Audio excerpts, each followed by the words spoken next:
What's up, Nitro Nation? Muggy Maniac in the Nitro Cave, going over what turned out to be full throttle, rapping, brapping, ass kicking, heck of a run session, bass session, whatever you want to call it, final break in. Oh, shit, what happened? Got jacked.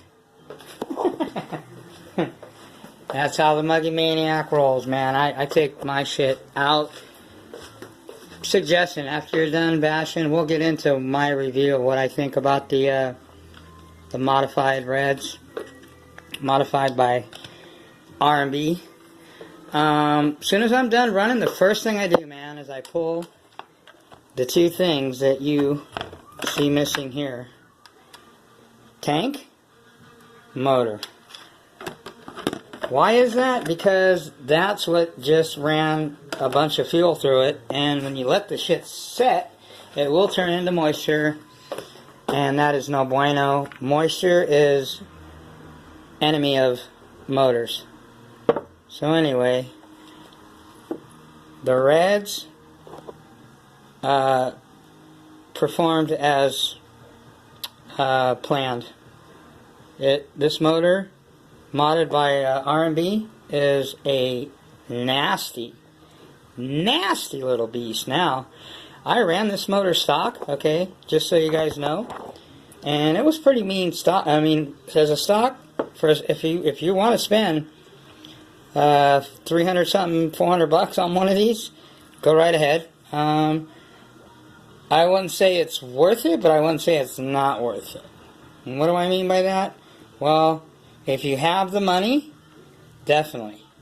But if you don't want to spend that kind of money, because I would assume just go get an LRP .32, which not anytime soon, or a Novarossi 28.8. The 28.8 Rex Legend. Oh my God, man! That as a stock, I'm telling you, man.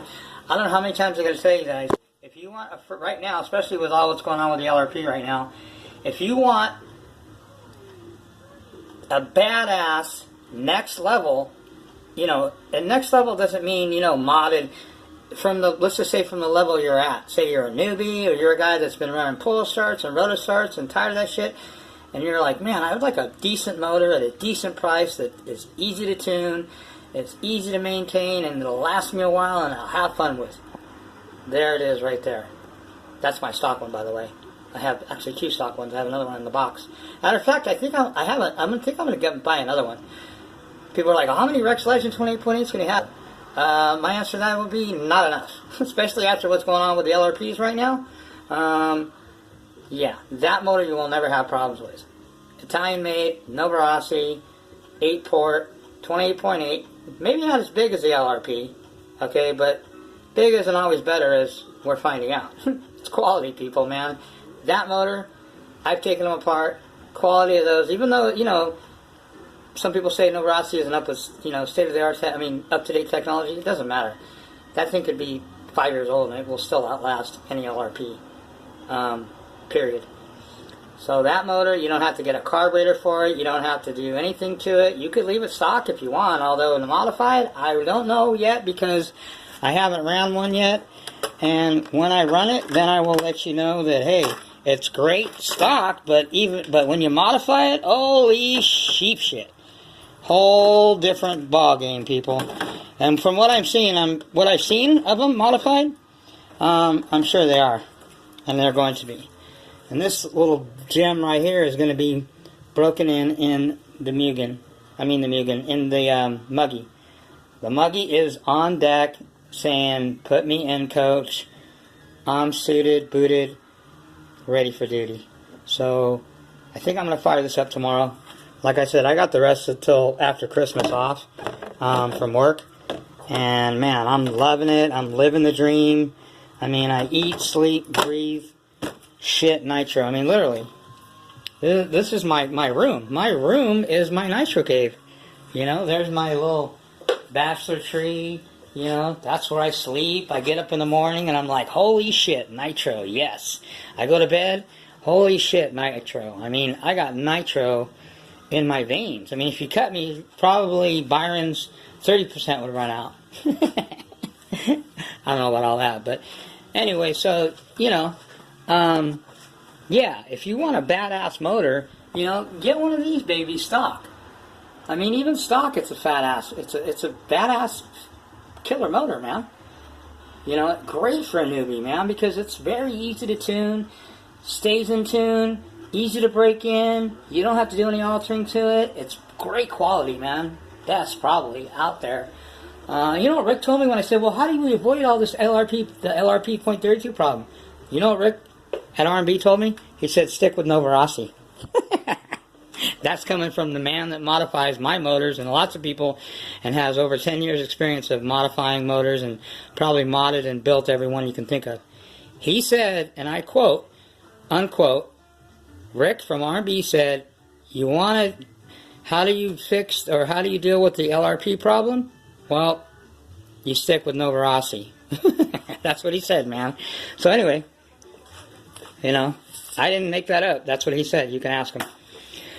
But LRPs are still, you know, the biggest, and you know, when they're modified and by Rick and everything, you know, sure, I'll find out. They're going to be probably, you know, but still, it's not. It doesn't matter how you slice it. It still is not the quality of a Novarossi. This motor will never outlast a Novarossi Rex Legend 20.8. Might outperform maybe a little bit, and we will test that in the near future.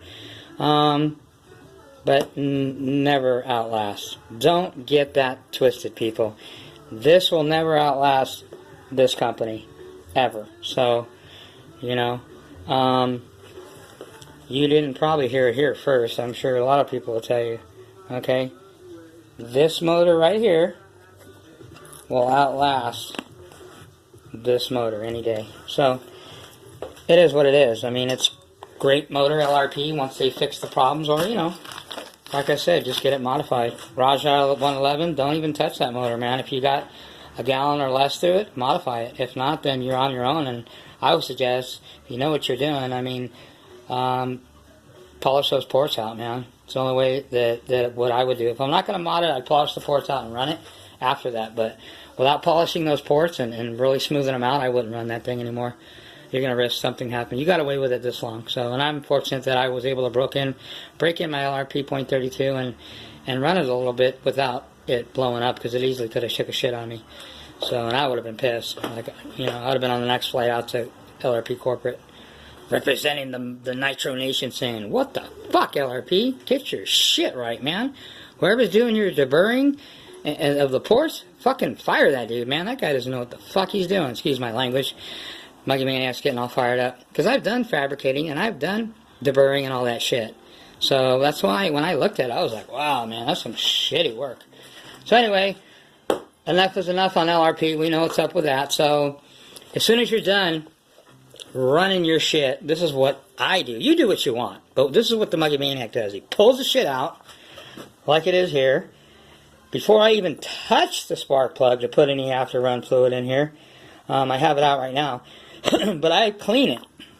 I clean my around the inside here, because when you're running your shit, man, I had so much dirt and shit around the plug.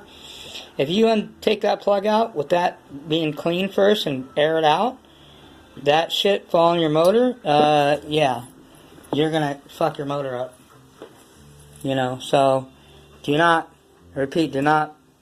pull the plug until you fully clean your motor really well. Then pull the plug, throw in a couple drops of after run oil. I use this shit now, man. This shit is badass. I love this shit. I gotta get me another bottle. It's by Novarossi. Absolute carries it. It's like 10, 11 bucks. 4 engines. It's like you can use this after run oil. This is the shit that they use in Novarossi motors. Okay, so good enough for me. Anyway, clean out your lines, blow them out, air them out, clean them. Clean out your tank, all that shit that had fuel running through it. As you know, nitro fuel turns into moisture. You let it set overnight. Even if you set your piston bottom mid-center, you're going to get build up and all kinds of shit. I'm going to take this motor apart as is anyway, so there ain't going to be nothing in here to build up. I'm going to pull this thing apart and clean it up even you know, after I've already broken it in, because when you break them in, they get a lot of buildup of a lot of the because you're running it so rich. I mean, my pipe, when I blew my pipe out, because this little port, and this is how your motor gets the pressure in. When I aired through here, shit dripped out the end of here. I was like, oh shit. You can still see some of it. So I'm going to take this shit apart, soak this in hot, scalding hot, simple green and water. Let it set for a minute. I got one of those pipe cleaners, clean it out really well. After the break-in, I suggest that you do that. Like, I've ran, you know, 10, 11, 12, 13 tanks of fuel through it. Most of it really rich, so, I mean, I suggest you clean it very thoroughly, because you're going to have a lot of buildup from all the break-in and it running really rich, so. But you do what you want. That's how I maintain my shit. That's why my shit, as you've seen, performs. That's why my shit's easy to tune and lays down a sick-ass idle all the time, because that's what I do. And how does that start? Because the Muggy Maniac took what John Buttigieg taught me, what I learned from Adam Drake, and still continue to learn from both these guys, and Gordy Testament, which is Ty Testman's father and his mechanic. Tunes and does all the shit. Ty knows how to do it too, because obviously his dad taught him, but his dad's the one that's his, you know, that's what he does. And that's why they win championships and win lots of races and, you know, so forth.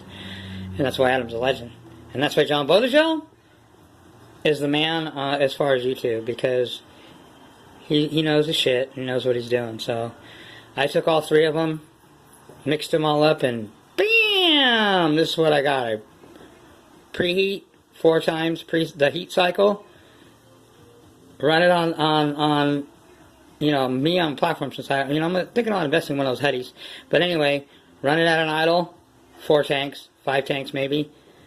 Put it down on the ground, because I want to put a load underneath it now, and do like Adam Drake does. Do the figure 8, quarter throttle, half throttle, 3/4, full throttle, and then 2 tanks later, 30%. Then you know, lay the law down, so to speak. So this sick-ass pig right here, well, actually, that's the pig. This dirty dog got busy, and he is dirty. This body is going to have him. Trust me. You guys take a look at her now, because that's the last time you're going to see this thing so fucking dirty. It's so filthy. This chassis is so polluted, it can't even perform, okay? You know? You know what I'm saying? It's so fucking dirty and polluted that, you know, he can't even, you know, perform right. Okay? Little Scarface, my favorite. But anyway, yeah, we're going to clean this baby up. Check every nut and bolt. I suggest you do a 80-point inspection on your shit after you run it. Like, if you bash it, you know, I bashed it pretty good. Didn't do anything, you know, crazy. This thing handles like a buggy, man. It's crazy. People told me that, and I said, you're on crack. Truckies don't handle like buggies. First of all, they're too wide, too long, heavier.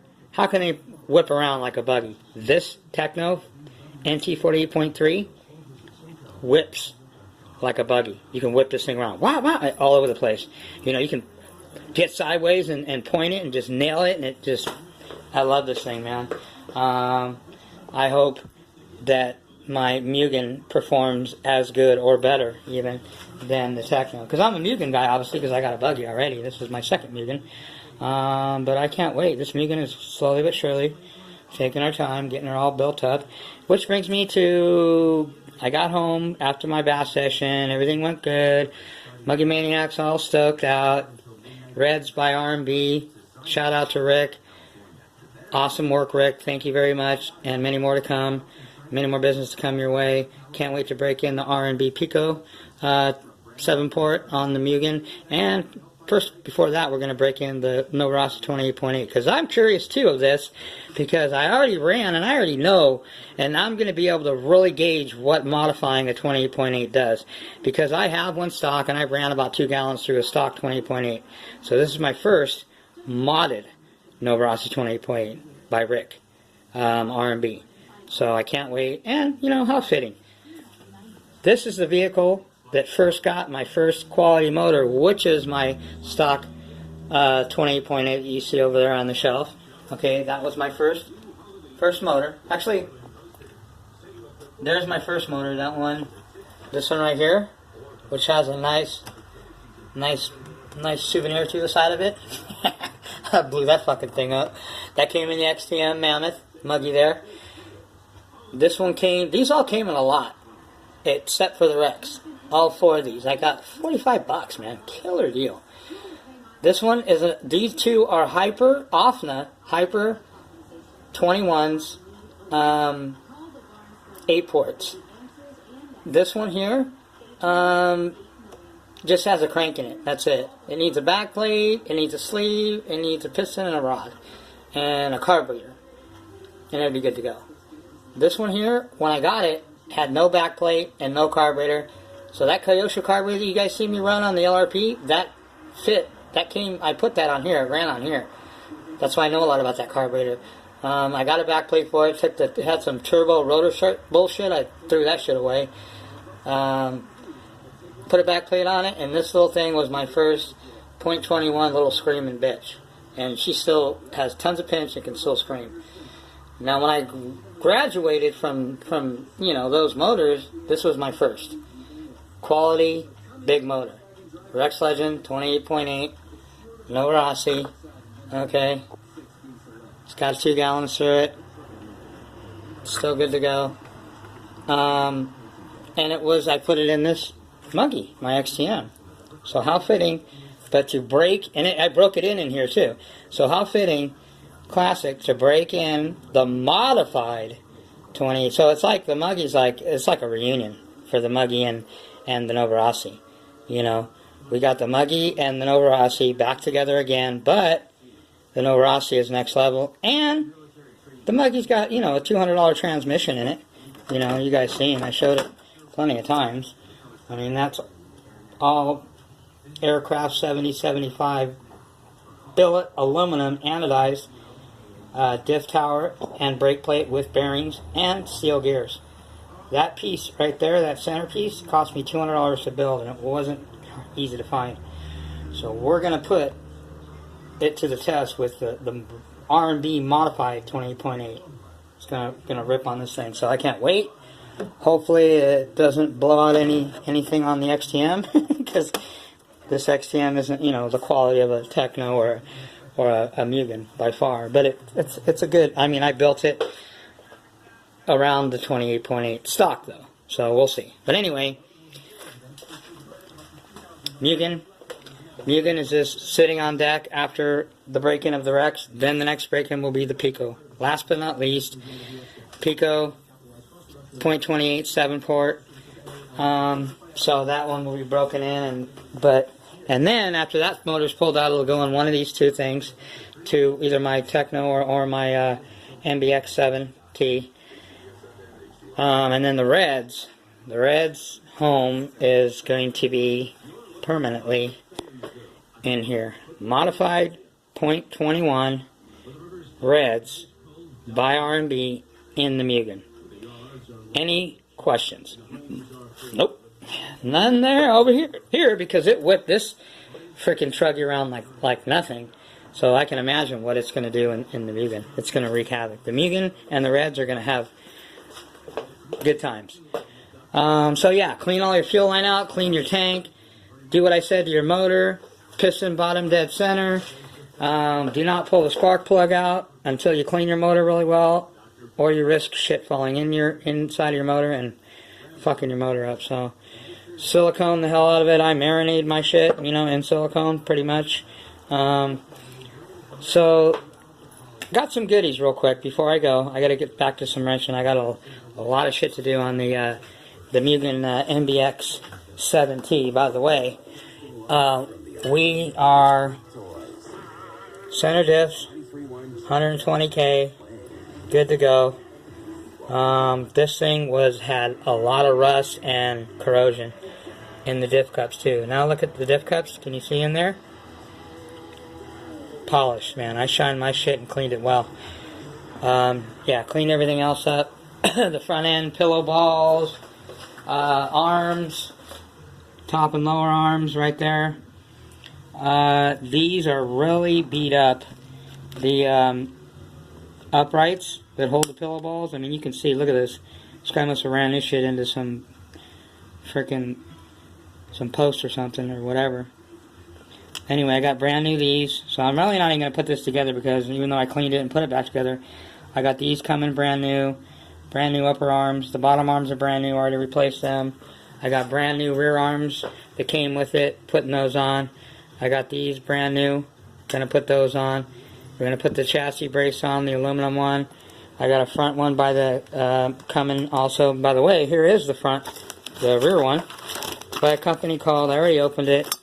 Yeah, you know, I can't wait. You know how it is. Muggy Maniac gets packages, and I rarely, that's why you don't see me doing unboxings. I unbox it, then I'll show you it. Anyway, MBX7 rear chassis brace. There we go, people. Bam! Aluminum. What else do we got? This is a little package, by the way, from A-Main. I do a lot of my shit through A-Main, man. I love A-Main. You know, shout out to A-Main. Great company. Better than this fucking joke of a company here. But, you know, we do like Dynamite. I do like Low-C products. Just too bad that they're part of them. Anyway, got some, like, 3 feet of this shit. You know, change your fuel lines every so often. I see people running fuel lines. How long do you run your fuel lines for? I mean, you want your fuel lines clear. They do shrink, and they do change dimensions because of the nitro fuel. I don't know if you guys know that or not. I change my lines probably every, maybe not even a gallon of fuel. If I run about a half gallon, like maybe 2 quarts, which would probably be like maybe 10 tanks of fuel, change my lines. Like I ran probably more than 10 tanks of fuel through these lines. Oh yeah, we're changing them. Big time.